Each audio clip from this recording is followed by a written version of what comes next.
आज हम बात करने जा रहे हैं the portrait of the lady, जो कि हमारे class 11th hornbill English chapter का फर्स्ट चैप्टर है। इस कहानी में हम खुशवंत सिंह के द्वारा लिखी गई सारी जानकारी को पढ़ेंगे।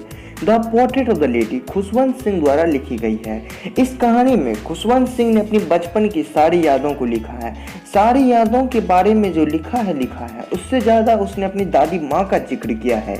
इस चैप्टर में हम उनकी दादी माँ के बारे में ही ज़्यादातर जानने का प्रयास करेंगे। तो हमारे चैप्टर के जो हीरो हैं वो हैं खुशवंत सिंह। वह कहते हैं, हर किसी की दादी की भांति मेरी दादी भी बूढ़ी महिला थी। 20 वर्ष से मैंने उसे देखा था। वह बहुत बूढ़ी थी और झुर्रियों से भरी हुई थी। लोग कहते थे वह जवान में बहुत ही सुंदर थी। उसका एक पति भी था, परंतु इस पर लेखक को विश्वास आना कठिन था। मेरे दादा का चित्र बैठक में अंगीठी के ऊपर लटका हुआ था। उसने पगड़ी बांध रखी थी और ढीले कपड़े पहने रखे थे। उसकी लंबी सफेद दाढ़ी ने उसकी छाती का अधिकतर भाग ढक रखा था और वह कम से कम 100 वर्षों तक दिखाई देते थे।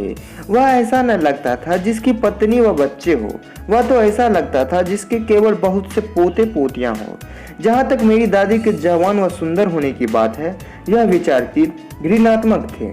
वह हमें बताया करती थी कि बचपन में वह क्या क्या खेला करती थी। उसके लिए ऐसा करना मूर्खता व अपमानजनक लगता था और हम उसे ऐसा ही मानते थे जैसे धर्म गुरुओं के बारे में कथाएं जो वह हमें सुनाया करती थी। उसके बाद वह सदा से नाटी, मोटी और थोड़ी सी झुकी हुई थी। उसके चेहरे पर झुर्रियां फैली हुई थी जो एक दूसरे को काटती हुई कहीं से कहीं जाती थी। हमें विश्वास था कि जब से हमने उसे देखा था वह सदा से ऐसी ही थी। वह बूढ़ी थी, इतनी बूढ़ी कि और बूढ़ी नहीं हो सकती थी और 20 साल से उसी आयु पर रुक गई थी। वह कभी खूबसूरत न हो सकी होगी, परंतु वह सुंदर थी। वह बेदाग सफ़ेद कपड़े पहने घर में लंगड़ा कर चलती थी। अपने कुबर को संतुलन करने के लिए अपने हाथ पर कमर रखती थी और दूसरे हाथ से माला फेरा करती थी। उसके चांदी जैसे बाल उसके पीले झुर्रियों वाले चेहरे पर बेढंगे फैले रहते थे और उसके होंठ लगातार चुपचाप प्रार्थना करने में हिलते रहते थे। हाँ, वह सुंदर थी। वह शीतकाल में पहाड़ी भूदृश्य की थी। स्वच्छ श्वेत शांत फैला क्षेत्र जिसमें शांति व संतोष का वातावरण था। अब हम बात करेंगे दादी माँ और उसके गांव के कुत्तों के बारे में। मेरी दादी और मैं अच्छे मित्र थे।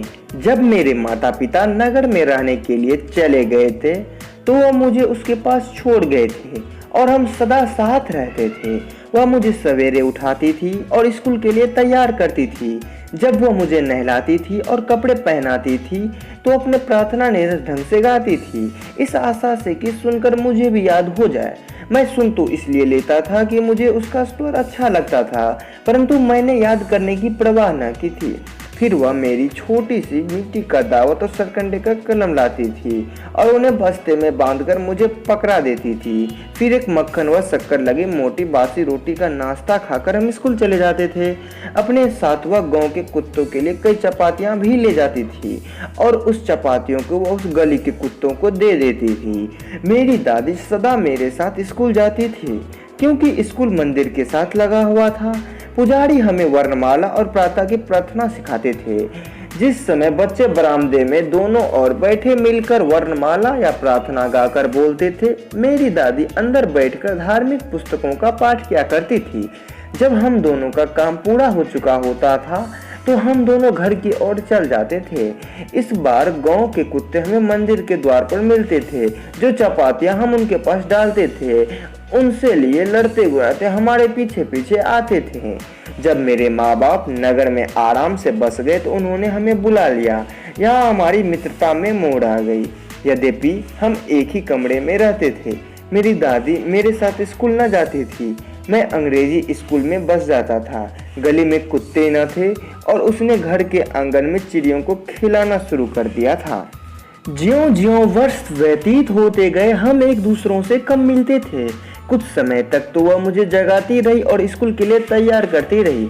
जब मैं लौटता तो वह मुझसे पूछती थी कि अध्यापक ने मुझे क्या पढ़ाया है। मैं उसे अंग्रेजी के शब्द और पश्चिमी विज्ञान ज्ञान की बातें, गुरुत्व के नियम, आर्किमिडीज का सिद्धांत और पृथ्वी का गोल होने की बातें बताता था। इससे वह दुखी हो जाती थी। वह मेरे पाठों में सहायता न कर सकती थी। जो बातें वह मुझे अंग्रेजी स्कूल में पढ़ाते थे उन पर उसे विश्वास नहीं होता था और उसे इस बात पर दुख होता था कि ईश्वर व धार्मिक ग्रंथों के बारे में कुछ न कुछ तो बताया जाए। एक दिन मैंने आकर बताया कि हमें संगीत सिखाया जा रहा है। वह बहुत परेशान हो गई। उसके अनुसार संगीत का संबंध अशोभनीय चीजों से है।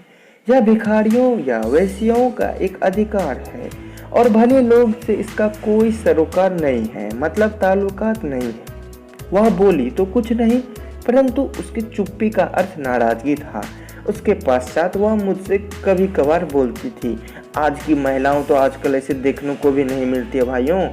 जब मैं यूनिवर्सिटी में गया तो मुझे अलग कमरा मिल गया। हमारी सांझी कड़ी टूट गई। मेरी दादी ने अपना एकांतवास शांत भाव से स्वीकार कर लिया था। वह किसी से बात करने के लिए चरखा न छोड़ती थी। वह सूर्योदय से सूर्यास्त तक चरखे पर बैठी भजन गाती रहती थी। तीसरे पहर ही वह थोड़ा आराम करने के लिए चिड़ियों को दाना देने चली जाती थी। यहीं से बात शुरू होती है बरामदे की। जब वह बरामदे में बैठकर रोटी के छोटे छोटे टुकड़े करती थी तो सैकड़ों छोटी छोटी चिड़ियाँ उसके चारों ओर इकट्ठी हो जाती थी और चींची चींची करके पागल बना देती थी। कुछ आकर उसके कंधों पर बैठ जाती थी, कुछ टांगों पर, कुछ सिर पर, कुछ हाथ पर। वह मुस्कुराती रहती थी और कभी भी उन्हें भगाती न थी।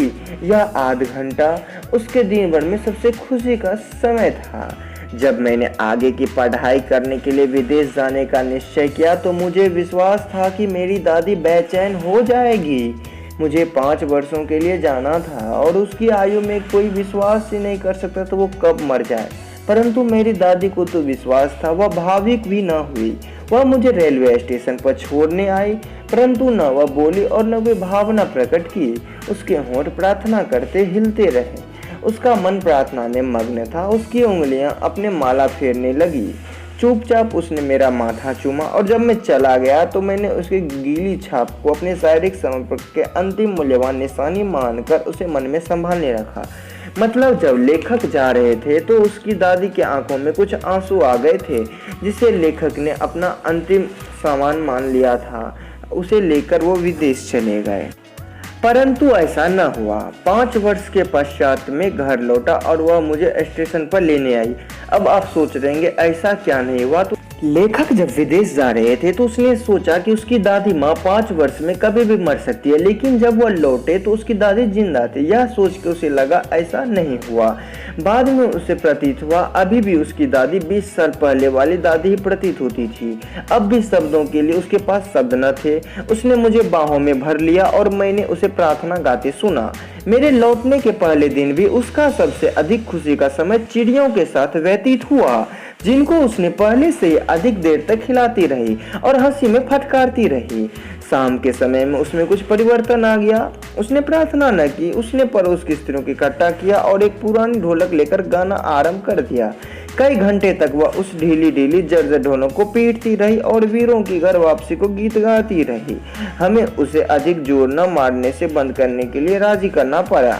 जब से मैंने उसे देखा यह पहला अवसर था कि उसने प्रार्थना करने भूली थी। अगले प्रातः ही वह बीमार हो गई। ज्वर हल्का था। ज्वर मीन्स बुखार हल्का था। डॉक्टर ने कहा कि उतर जाएगा, परंतु मेरी दादी का विचार भिन्न था। उसने हमसे कहा कि मेरा अंतिम समीप है। वह बोली कि उसने अपने जीवन के अंतिम समय में कुछ घंटों उसने प्रार्थना करना भूल गई थी। उसके पास बातों में समय नष्ट करने की फुर्सत न थी। हमने विरोध प्रकट किया, परंतु उसने हमारी विरोध की और ध्यान दिया। वह शांत बिस्तर पर लेटी प्रार्थना कर रही थी। वह माला फेर रही थी। इससे पहले कि हम संदेह भी कर सकते थे उसके होंठ हिलने बंद हो गए और माला उसके निर्जीव उंगलियों से गिर गई। शांत पीलापन उसके चेहरे पर फैल गया और हम समझ गए कि वह मर चुकी है। रिवाज के अनुसार हमने उसे बिस्तर से उठाकर फर्श पर लेटा दिया। उसके ऊपर लाल कफन चढ़ा दिया। कुछ घंटे मातम मनाने के पश्चात हम उसे छोड़कर अर्थी का प्रबंध करने चले गए। शाम के समय में हम दाह संस्कार के लिए लौटे। अर्थी लेकर उसके कमरे में गए। सूर्य छुप रहा था और उसके कमरे व बरामदे में सुनहरी रोशनी की चमक फैली हुई थी। हम आंगन के बीच में ही रुक गए। सारे बरामदे व उसके कमरे में जहां वह कफन से लिपटी कठोर हुई पड़ी थी, हजारों चिड़ियां बिखरी बैठी थी, चींची न कर रही थी। हमें पक्षियों पर दया आई और मेरी माँ उसके लिए रोटी लेकर आई। उसने जैसी मेरी दादी दिया करती थी, रोटी के टुकड़े टुकड़े करने उनके पास फेंकती। चिड़ियों ने रोटियों की ओर ध्यान न लगाया। जब हम अपनी दादी का अमृत से लेकर चले गए तब वह चुपचाप उड़ गई। अगले दिन सफाई करने वाले ने रोटी के टुकड़ों को झाड़ू से इकट्ठा कर कूड़ेदान में डाल दिया। यह चैप्टर बहुत ही सुंदर सा चैप्टर है। इस चैप्टर में बहुत सी चीज़ के बारे में हम सीखे हैं, जैसे कि एक नया वर्ड पोर्ट्रेट मिल जाता है। तो पोर्ट्रेट का मतलब हो जाता है पिक्चर डिस्क्रिप्शन, मीन्स कोई चीज़ के बारे में। इसी तरह के ढेर सारे हार्ड वर्ड इस चैप्टर में, जिसे आप अच्छी तरह से पढ़िएगा तो आपको जरूर समझ में आएगा। एक और दोस्तों बता देना चाहता हूँ, किसी भी चैप्टर का हार्ड वर्ड को छोड़िएगा नहीं। हार्ड वर्ड बहुत ही दिक्कत देगा, इसलिए आप कभी भी हार्ड वर्ड को छोड़िएगा नहीं। हार्ड वर्ड को साथ ही साथ कुछ कुछ याद करते